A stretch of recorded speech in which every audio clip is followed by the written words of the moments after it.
गुरुर्ब्रह्मा गुरुर्विष्णू गुरुर्देवो महेश्वरः गुरुसाक्षात परब्रह्म तस्मै श्री गुरवे नमः. रसिक श्रोत्यांच्या चरणी सादर नमस्कार. आजची ही आपली 18वी कथा. मार्गाने गती नित्यरूढ नियमे कालाक्रमी ते उषा. चाले हंसगती ही यौवनरूपी कामी जणू ही उषा. तेजस्वी नील अंबरी स्मितमुखी दिव्य प्रकाशी उषा. आनंदे अवलोकिते रव समवे मार्गाक्रमी ही उषा. विठ्ठलपंतांनी ऋग्वेदातील वरील अर्थाची उषा सुक्ताची ऋचा म्हटली व त्यांच्याबरोबर निवृत्ती ज्ञानदेवांनीही तिचा उच्चार केला. ढग जमून आले होते. आकाश काळेकुट्ट झालेले होते. त्यामुळे पावसाच्या सरी मधून पडत होत्या. इंद्रायणीचे पाणी चढले होते. पाऊस पडण्याची चिन्हे दिसत होती आणि त्यामुळे सूर्यदर्शनाची शक्यता नव्हती. निवृत्ती ज्ञानदेवांनी विठ्ठलपंतांकडे पाहिले.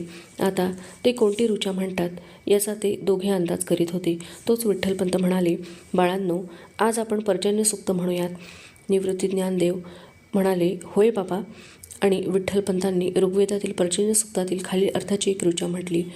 पर्जन्य प्रसवून वंदनीय ही सन्मान्य होते धरा. संभारा अन औषधी विपुलता संजीवनी मानवा. प्राणी मात्र तसेच वर्षुनी जला संतोषवी देवहा. दे शांती धनधान्य देई सुखदा पर्जन्य देवावरा. मुलांनी विठ्ठलपंतांबरोबर पर्जन्य सूक्ताची ऋचा म्हटली. ती त्यांना अतिशय आवडली. ऋचा संपली व पाऊस सुरू झाला. ज्ञानदेव म्हणाला, निवृत्तीदादा, पाहिलेस, पर्जन्य देवाची स्तुती केली आणि लगेच पाऊस सुरू झाला.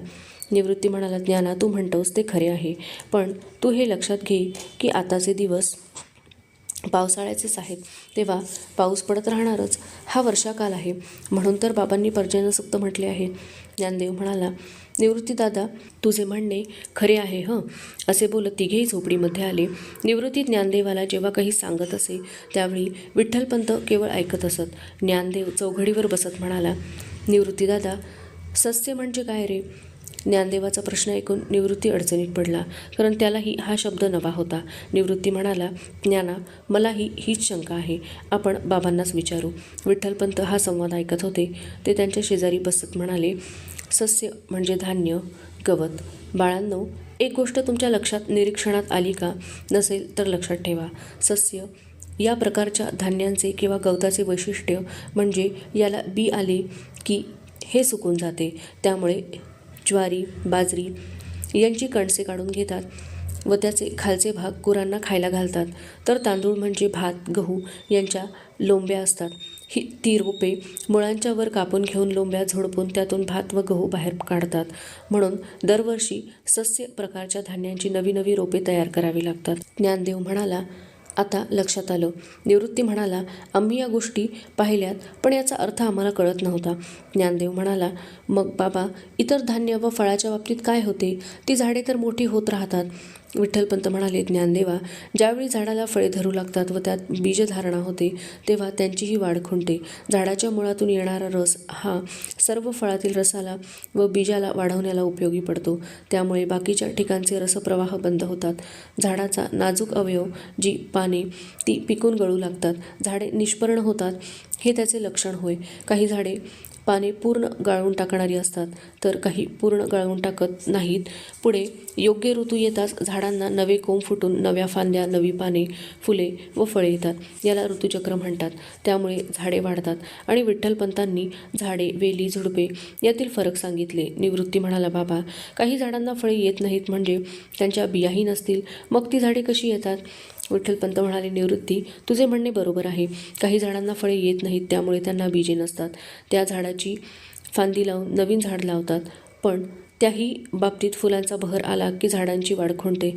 पुढे त्यांचीही पाने गळून पडतात, पण पुन्हा योग्य ऋतू येताच त्यांनाही नवीन फांद्या, पाने व पुन्हा फुले येतात. आणि विठ्ठलपंतांनी त्यांना हळूहळू वनस्पतीशास्त्राचे ज्ञान दिले. दुपारची वेळ होती. निवृत्ती ज्ञानदेव नदीचा प्रवाह न्याहाळीत एका दगडावर बसले होते. पाऊस थांबलेला होता. बाजूच्या डबक्यात पाण्यावर व काठावर बरेच बेडूक होते. तेवढ्यात एक घार उडत आली. तिची चाहूल लागताच काठावरील बेडकांनी पाण्यात उड्या मारल्या. व ते पाण्याच्या तळाशी गेले. ते पाहून ज्ञानदेवाला नवल वाटले. त्याची जिज्ञासा जागृत झाली.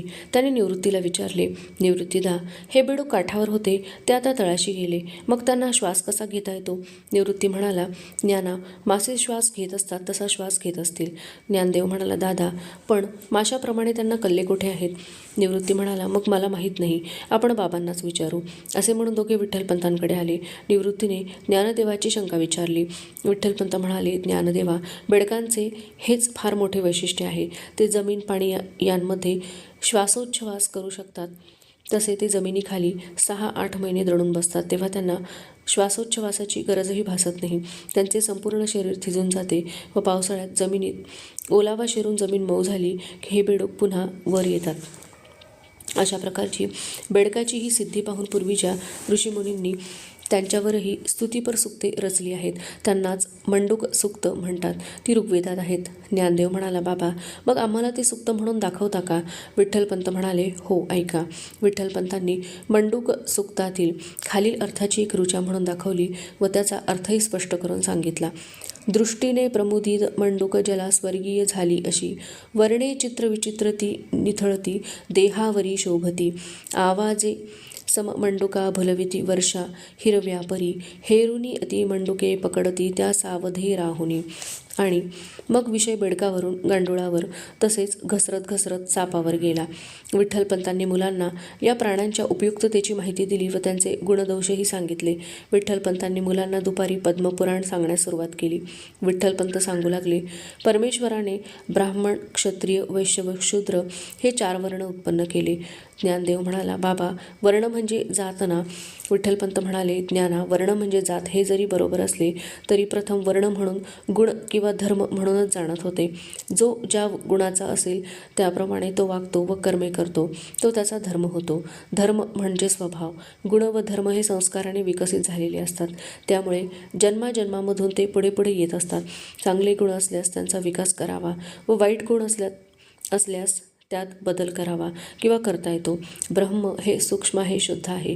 ब्रह्माविषयी जाणण्यासाठी अभ्यास, चिंतन, मनन करणारा, उपासना करणारा, शुद्धाचरणी, निष्काम सेवा करणारा, यज्ञयाग करणारा, एकूण ब्रह्मकर्म करणारा ब्राह्मण असा त्याचा अर्थ होतो. पण पुढे घरातील संस्काराने त्यांची मुलेही तेच कर्म करू लागली म्हणून पुढे वर्णाचे रूपांतर जातीत झाले, एवढेच. ज्ञानदेव म्हणाला, ब्राह्मण, ब्रह्मकर्म करणारे ब्राह्मण. मग ब्रह्मकर्म न करणारे कोण? त्यांचा वर्ण कोणता? विठ्ठलपंत म्हणाले, ज्ञाना, जो ज्या गुणाचा असेल व ज्याप्रमाणे कर्म करीत असेल तो त्या वर्णाचा असतो. फार वर्षांपूर्वी ब्राह्मणांची मुले क्षत्रिय, वैश्य व क्षुद्रही झाली आहेत. ज्यांना काहीच जमत नाही त्यांनी सेवावृत्ती पत्करून शूद्र वर्णाचा स्वीकार केला. जे ज्या वर्णाप्रमाणे वागले ते त्या वर्णाचे झाले. क्षत्रम म्हणजे सामर्थ्य म्हणून क्षत्रिय हे योद्धे व शासक झाले. वैश्य हे व्यावहारिक बुद्धीचे म्हणून ते व्यापारी झाले. पण कालांतराने घरातील वातावरणाने, मातापित्यांच्या संस्काराने व स्वतःचा पुत्र म्हणून अभिमानाने ज्याने त्याने स्वतःच्या मुलाला स्वतःच्याच वृत्तीचा घडवण्याचा आग्रह धरला व त्यामुळे वर्ण या पक्क्या जाती झाल्या. नंतर विठ्ठलपंतांनी ब्राह्मण, क्षत्रिय, वैश्य व क्षुद्र यांची स्वाभाविक कर्मे करून सांगितली.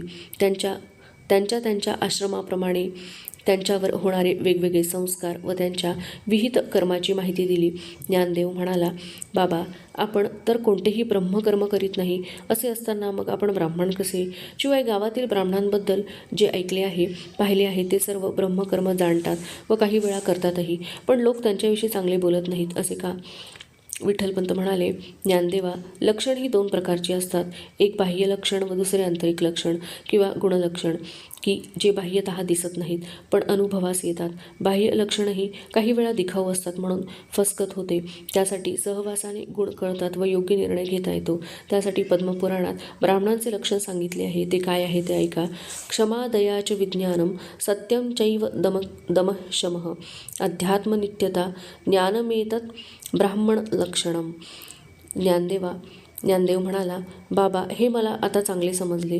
तुम्ही आम्हाला अष्टांगयोग साधनेची जी माहिती दिली त्यात शमः दमः हे आले होते. निवृत्ती म्हणाला, पण मग विज्ञान म्हणजे काय?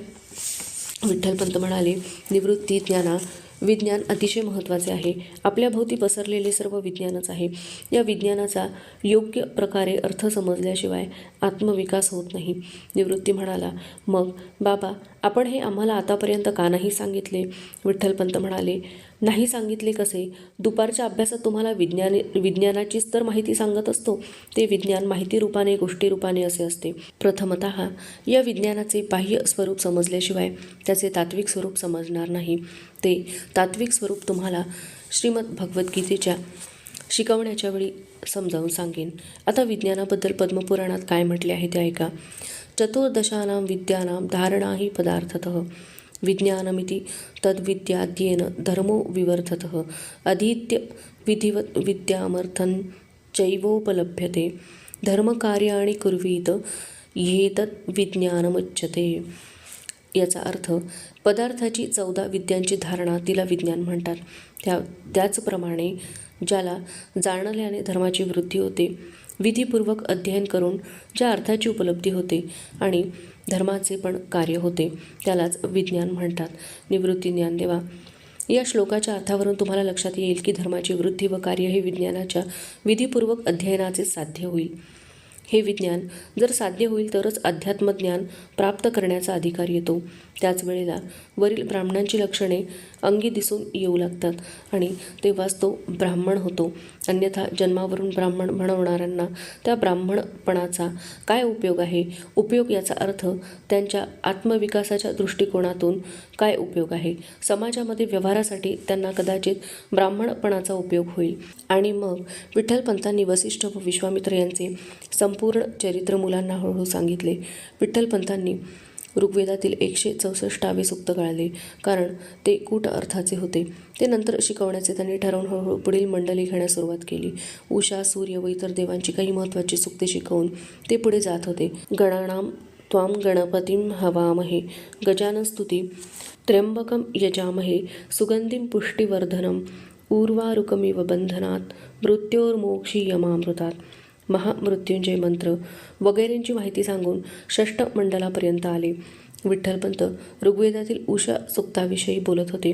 निवृत्ती ज्ञानदेव समोर बसले होते. रुक्मिणीचे कान विठ्ठलपंतांकडे होते व हात पाकसिद्धीमध्ये गुंतले होते. सोपान मुक्ताला खेळवत होता. विठ्ठलपंत म्हणाले, बाळांनो, आपले पूर्वीचे ऋषीमुनी हे केवळ विद्वानच होते असे नव्हे, तर ते श्रद्धावान होते. जीवनचरित्र चालवण्याच्या, अन्न उत्पादनाच्या कोणत्याही सोयी त्यावेळी उपलब्ध झालेल्या नव्हत्या. असा तो काळ होता. केवळ निसर्गावर त्यांचे जीवन चालत असे. त्यामुळे ते निसर्गाचे अत्यंत उपकार मानित व त्यांची स्तुतिस्तोत्रे गात व त्या स्तोत्रातून त्यांचा कल्पनाविलास बहरून येत असे. अनेक उपमा अलंकारांनी ती स्तुतिस्तोत्रे नटलेली आहेत. ज्ञानदेव म्हणाले, बाबा, आता जरी शेतीभाती व उत्पादनाच्या काही सोयी झालेल्या असल्या तरीही आपणाला निसर्गावरच जास्त अवलंबून राहावे लागते ना. विठ्ठलपंत म्हणाला, ज्ञाना, तुझे म्हणणे एकदम योग्य आहे. निसर्गाचे वर्चस्व हे पूर्वी होते, आता आहे आणि पुढेही राहणार आहे. पण ज्याला कृतज्ञता म्हणतात ती त्यावेळी ऋषीमुनींच्या ठिकाणी होती. ती हल्लीच्या लोकात राहिली नाही व पुढेही ती उत्तरोत्तर कमीच होत जाईल. असो, तेव्हा मी काय सांगत होतो की ती जी निसर्गाविषयीची कृतज्ञता आहे ती कशी व्यक्त करतात ते पहा. ही ऋचा काय सांगते. दाटुनी स्तन ये जशी तरुणी तारुण्य भारे उशे झाली उन्नती ही तशीच किरणे वक्षस्थळे गे उशे तेजस्वी जगता प्रकाश उजळी योषा नभीची उषा आकाशी किरणे जणू जलसरी नाचे थुई हे उषा. याचा अर्थ किती उदात्त आहे मी तुम्हाला समजण्यासाठी आणखी वेगळे दृष्टांत देणार आहे. गाईची कास दुधाने भरते त्यावेळी ती मोठी होते. ज्यावेळी त्या कासेत दूध मावेनासे होते त्यावेळी त्याच्यातून दुधाच्या धारा आपोआप स्रवू लागतात किंवा वासराला पाहताच ती पान्हा सोडू लागते. तसेच मातेचे स्तनेही ज्यावेळी दुधाने भरतात त्यावेळी ती मोठी होतात. ज्यावेळी बाळाला पाहून मातेचे वात्सल्य उचंबळून येते त्यावेळी तिला ते दूध आवरता येत नाही व त्या दुधाच्या धारा बाहेर उडू लागतात. त्याचप्रमाणे हे ऋषीमुनी कल्पना करतात की उषेची प्रकाशरूपी वक्षस्थळे अनावृत झालेली आहेत. प्रकाशकिरणांनी ती गच्च भरलेली आहेत. त्यामुळे त्यावर रक्तिमा चढलेला आहे. ज्यावेळी उदयाचली आलेल्या उषेला पृथ्वीवरील तिचे पुत्रपौत्र दिसतात त्यावेळी तिचे वात्सल्य दाटून येते व ती सहस्त्र प्रकाश किरणरूपी दुधाच्या धारांचा वर्षाव त्यांच्यावर करते. पृथ्वीवर जलवर्षाव झाला असता. जसे पाणी थुई नाचू लागते तसे हे उशेचे किरण द्यू पृथ्वीलोकी थुई नाचतात. निवृत्ती म्हणाला, बाबा, खरोखरीच पूर्वीच्या ऋषींच्या काव्यातून ज्ञान तसेच वात्सल्य, मनाचा निरागसपणा प्रकट होतो. नित्यदर्शन देणारी ही उषा पाहून आम्हाला प्रसन्न वाटते, पण तिच्याविषयी कृतज्ञता प्रकट करावी असा विचार कधी आमच्या निदान माझ्या मनाला तरी शिवला नाही. बाबा, तुम्ही आम्हाला अशी काही स्तोत्रे ऋचा शिकवा की जेणेकरून आम्ही आमची कृतज्ञता रोज प्रकट करू शकू व आम्हाला प्राप्त झालेले हे जीवन कृतार्थ करू शकू. ज्ञानदेव म्हणाला, बाबा, निवृत्तीदा म्हणतो ते खरे आहे. निसर्ग तर परोपकारार्थ आहे, तसे आमचे जीवनही परोपकारार्थ व्हावे असा आम्ही प्रयत्न करू. पुढे विठ्ठलपंतांनी ऋग्वेदातील 7व्या मंडलातील अश्विनी कुमारांच्या जन्माची कहाणी सांगितली. त्यानंतर 10व्या मंडलातील काही धार्मिक विधींविषयी सुक्तांची माहिती सांगून त्यांनी ऋग्वेद संपवला. दुपारच्या पद्मपुराणात आचार, महिमा, सज्जन दुर्जनांची लक्षणे, वैष्णव लक्षण व महिमा, ब्राह्मणांचा आचार धर्म, महत्त्व व श्रेष्ठत्व सांगितले. गायत्री मंत्र व त्याच्या देवता यांची माहिती देऊन त्याचे महत्त्व सांगितले. दिवस जात होते, मुले मोठी होत होती, मुलांच्या ज्ञानात भर पडत होती व मुलांच्या शंकाही वाढत होत्या. त्यांचे समाधान करताना विठ्ठलपंतांना आनंद होत होता. विठ्ठलपंत भिक्षेला गेले होते. रुक्मिणी मुक्ताला न्हाऊ घालत होती. निवृत्ती ज्ञानदेव सोपान खेळत होते व त्यातून सोपानाला शिकवणे चालू होते. रुक्मिणीने मुक्ताचे अंग पुसून तिला झबले घातले. मुक्ताला झबले घट्ट बसलेले पाहून ज्ञानदेव म्हणाला, आई, मुक्ताचे हे झबले किती लहान झाले ग. आई, कपडे असे लहान लहान कसे होत जातात ग. रुक्मिणी हसून म्हणाली, ज्ञाना, कपडे कधी लहान होत नाहीत. मुक्ता मोठी झाली म्हणून तिची उंची व अंग वाढले, पण कपडे काही तसे वाढत नाहीत. ते आहेत तसेच राहतात, म्हणून ते लहान व घट्ट होतात. मुक्ता मोठी झाली म्हणून हे झबलं घट्ट व लहान झालं. आलं लक्षात? आणि ज्ञानदेव मुक्ताकडे एकटक पाहत विचार करू लागला. त्याला मुक्ता एकदम दुपटात गुंडाळून ठेवलेली आठवली आणि आताचे तिचे रूप खूपच बदललेले होते. मग त्याचे लक्ष सोपानाकडे गेले तेव्हा त्याच्यातही बदल झालेला ज्ञानदेवाला दिसला. नंतर त्याने स्वतःचा व निवृत्तीचाही विचार केला तेव्हा त्याला स्वतःही मोठे झाल्याचे लक्षात आले. हे शरीर असे सर्व बाजूंनी समप्रमाणात कसे काय वाढते हे त्याच्या लक्षात येईना. इतक्यात रुक्मिणीने ज्ञानदेवाला झाडाला पाणी घालण्यास सांगितले. ज्ञानदेवाने मडके भरून झाडाला पाणी घातले. तेव्हा आपण पाणी घालतो म्हणून झाड वाढते, तसेच आपण पाणी पितो म्हणून आपणही वाढतो. पण आपण अन्नही खातो आणि ते पचते आणि त्यामुळेच आपण वाढतो का? या अन्नाचे शरीरात गेल्यावर काय होते? ज्ञानदेवाला प्रश्न पडला. तो झोपडीत आला. त्याने निवृत्तीला प्रश्न विचारला, दादा, आपण जेवतो, पाणी पितो, त्याचे पोटात गेल्यावर काय होते? निवृत्ती म्हणाला, ज्ञाना, अन्नाचे पचन होते. आपल्याला जी शक्ती लागते ती अन्नातून मिळते. ज्ञानदेव म्हणाला, निवृत्तीदा, पण आपण मोठे कसे होतो? निवृत्तीला या प्रश्नाचे उत्तर अन्नाने होतो हे समजले असले तरी ते नेमके कसे होते ते माहीत नव्हते. तेवढ्यात विठ्ठलपंत भिक्षा घेऊन आले. निवृत्ती, ज्ञानदेव दोघेही त्यांच्याजवळ गेले. निवृत्ती म्हणाला, बाबा, ज्ञाना विचारतो आपण मोठे कसे होतो? रुक्मिणी मध्येच म्हणाली, बाळांनो, जरा थांबा. ते उन्हातून आलेत ना, त्यांना पाणी प्यायला दे. जरा हातपाय तोंड धुवून येऊ दे, म्हणजे मग हुशारी येईल. मग विचारा काय विचारायचे ते. निवृत्ती म्हणाला, खरं आहे बाबा, आमचे चुकलेच हे. तोवर ज्ञाना धावत गेला. त्याने मडके भरून पाणी आणले. विठ्ठलपंतांनी हातपाय धुवून घेतले. सोपानाने रुक्मिणीने दिलेला पंचा पुढे केला. विठ्ठलपंतांनी सोपानाला उचलून घेतले. निवृत्तीने पाण्याचे छोटे मडके आणले. विठ्ठलपंत पाणी प्यायले व म्हणाले, निवृत्ती, ज्ञाना, बोला, काय विचारायचे ते? निवृत्ती म्हणाला, ज्ञाना, तूच विचार. मध्येच रुक्मिणीने सकाळची घडलेली हकीकत सांगितली व ज्ञानदेवाने विचारले, बाबा, आपण मोठे कसे होतो? आपण खाल्लेल्या अन्नाचे पोटात गेल्यावर काय होते? विठ्ठलपंत म्हणाले, निवृत्ती, ज्ञानदेवा, पोटात गेलेल्या अन्नानेच आपले शरीर वाढते. झाडाची खोडे वाढतात तशी आपली हाडे वाढतात. झाडाच्या साली वाढतात तशी आपली कातडी वाढते. झाड हे वाढीचे रस आपण घातलेल्या पाण्यातून व जमिनीतील अन्नातून मिळवतो व ते उपयोगात आणते. तसे आपण खाल्लेल्या अन्नाचेही असे भाग होतात. ते शरीरभर पसरून शरीराची वाढ होते. आता ती वाढ कशी होते याची माहिती पद्मपुराणात दिली आहे. ती अशी, अन्नाच्या पचनातून 2 भाग तयार होतात, एक रस व दुसरा चौथा. चौथा शरीराच्या 12 भागातून बाहेर पडतो. 2 कान, 2 डोळे, नाक, जिव्हा, दात, ओठ, लिंग, गुद, स्वेद व मूत्र. शरीरातील उष्णतेने रसाचे पचन होऊन त्यापासून रक्त, मांस, त्वचा, हाडे, मज्जा, मेद यांची उत्पत्ती होते. रक्त प्राणाच्या साह्याने हृदयात आणले जाते व तेथून ते शुद्ध करून सर्व शरीरभर पसरवले जाते. रक्तापासून लोम, मांसापासून केश व स्नायू, स्नायूंपासून मज्जा आणि मज्जेपासून लहान हाडे, मेदापासून शुक्र तयार होते. अशा प्रकारे सर्व शरीराचे पोषण होते व शरीर वाढत जाते. ज्ञानदेवा अर्थात ही वाढसुद्धा ठराविक वयापर्यंतच होते. पुढे ही वाढ होत नाही, पण पुढे अन्नाचा उपयोग शक्तीसाठी व शरीराची झालेली झीज भरून काढण्यासाठी होतो. निवृत्ती ज्ञानदेव म्हणाले, बाबा आता आम्हाला चांगले समजले. असे म्हणून दोघेही उठून सोपानाला घेऊन बाहेर खेळायला गेले. रुक्मिणी सुई दोरा घेऊन विठ्ठलपंतांचे फाटलेले धोतर शिवत होती. तिच्या अंगावरील लुगडेही फाटलेले होते. मुलांचे कपडेही रुक्मिणी असेच वारंवार शिवून त्यांना घालत होती. निवृत्ती ज्ञानदेवाने हे अनेक वेळा पाहिले होते, पण आज सकाळी निवृत्ती ज्ञानदेव गौरीबरोबर गावात गेले होते. त्यांच्या बाजूने ब्राह्मणांची 3-4 मुले नवीन कपडे घालून चालली होती. यांपैकी मोठ्या मुलाला लहान मुलाने प्रश्न विचारला, नारायणा, गरीब आणि श्रीमंत म्हणजे काय रे? नारायण म्हणाला, गोविंदा, अरे श्रीमंत म्हणजे ज्यांच्याकडे खूप सुवर्णमोहर आहेत, खूप शेतजमीन आहे, राहावयास मोठा वाडा आहे, घरी नोकर-चाकर माणसे आहेत, गोठ्यात खूप गाईगोरे आहेत, भरजरी नवे नवे कपडे आहेत, बसायला पालखी घोडे आहेत, भोजनाला उत्तम पक्वान्ने आहेत, ती माणसे श्रीमंत असतात. गोविंद म्हणाला, नारायणा, मग तू मी तर श्रीमंत नाही म्हणजे?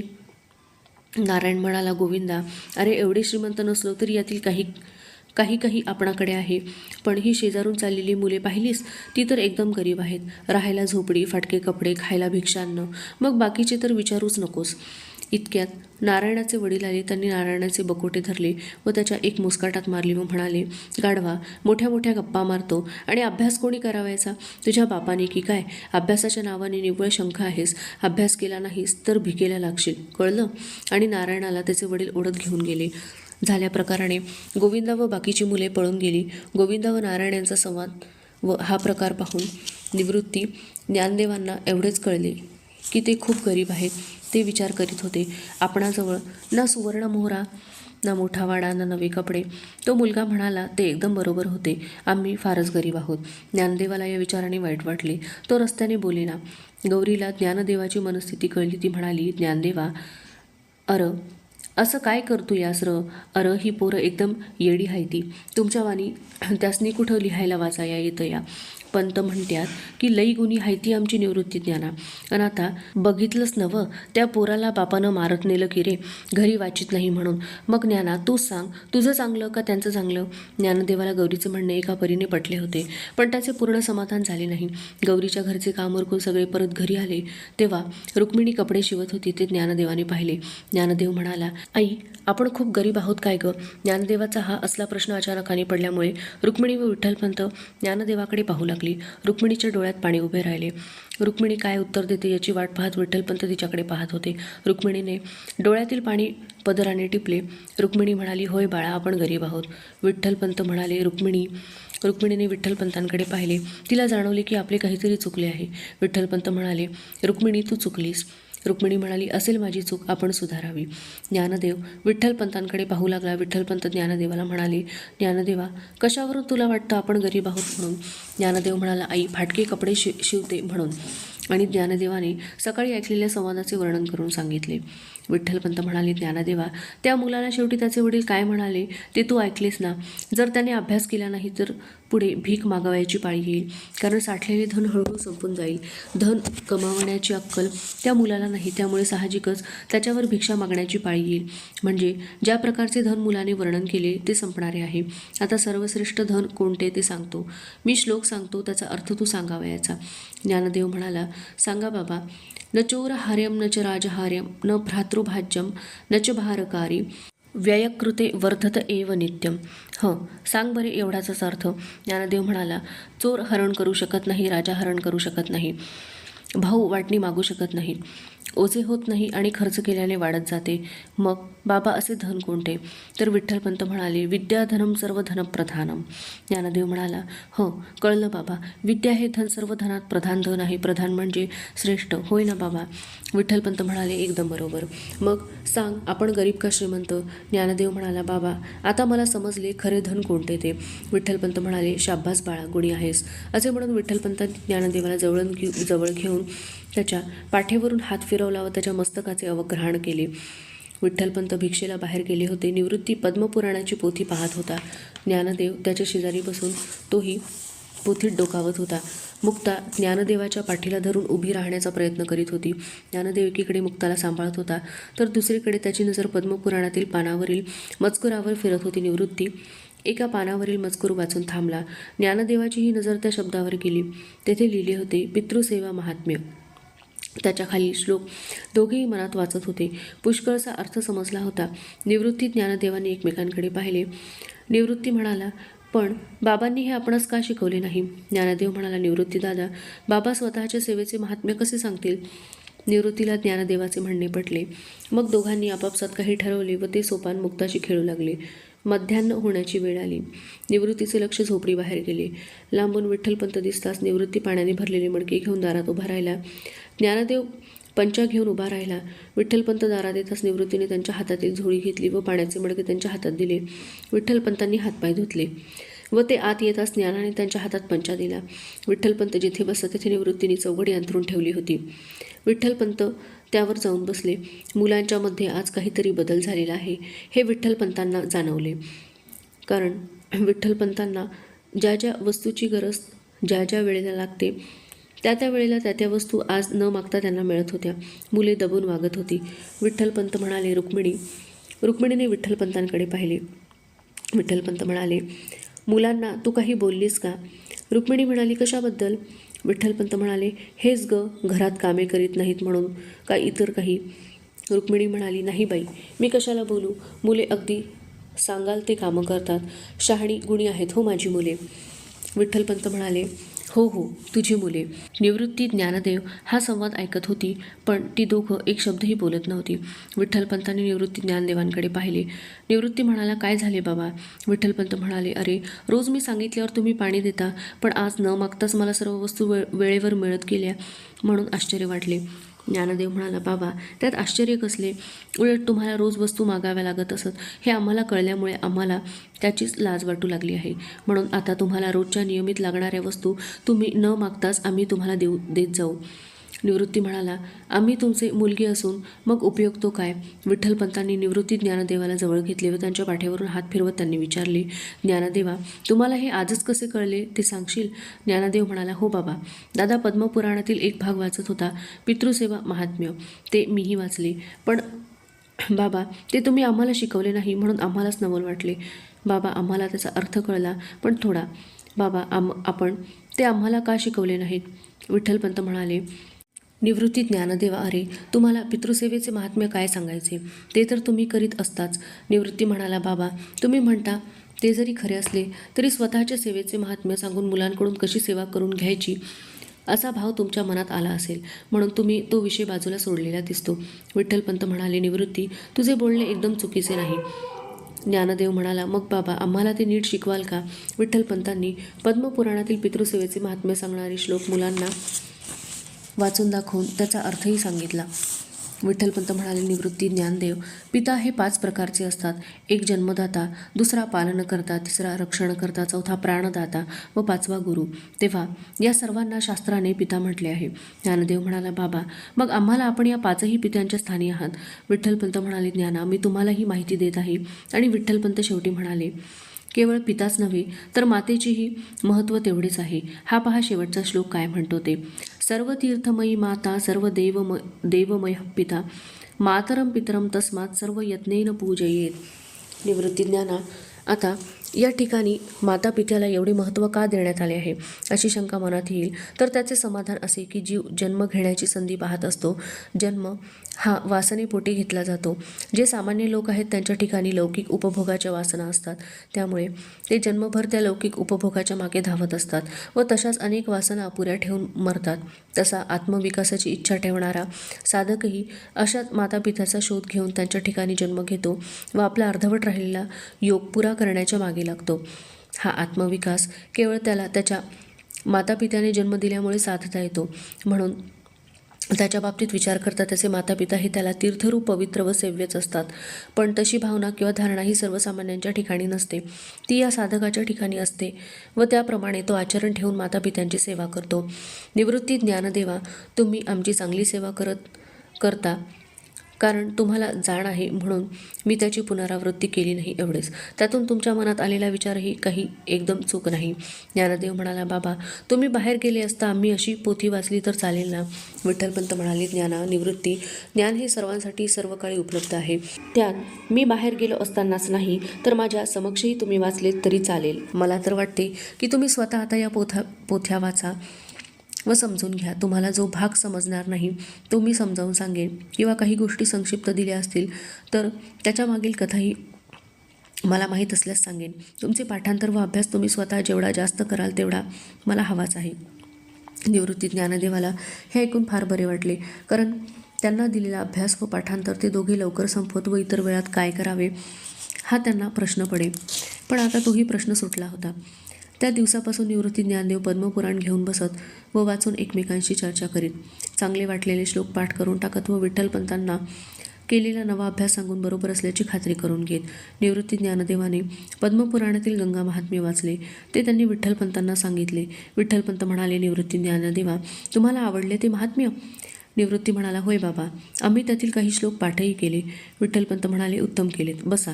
आता मी तुम्हाला गंगेची उत्पत्ती कशी झाली ते सांगतो. आणि विठ्ठलपंतांनी असुरांचा राजा बळी यापासून कथेला प्रारंभ केला. बळीचे राज्य म्हणजे दानवांचे राज्य. त्यामुळे धर्माची अवहेलना होऊ लागली.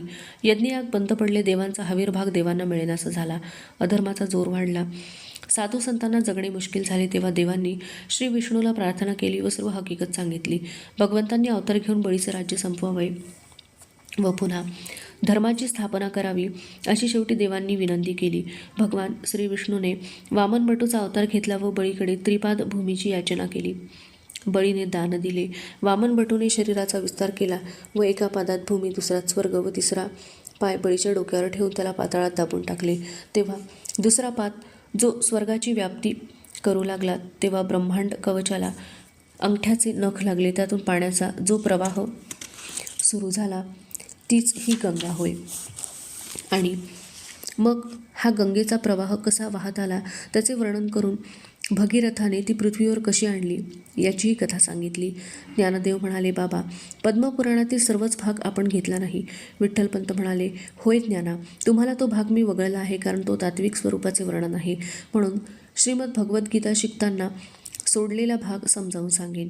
निवृत्ती म्हणाला, चालेल बाबा. असे म्हणून निवृत्ती ज्ञानदेव अभ्यासातून मोकळे झाले. तोच रुक्मिणी म्हणाली, निवृत्ती, मुक्ताला जरा तिकडे खेळू बघू.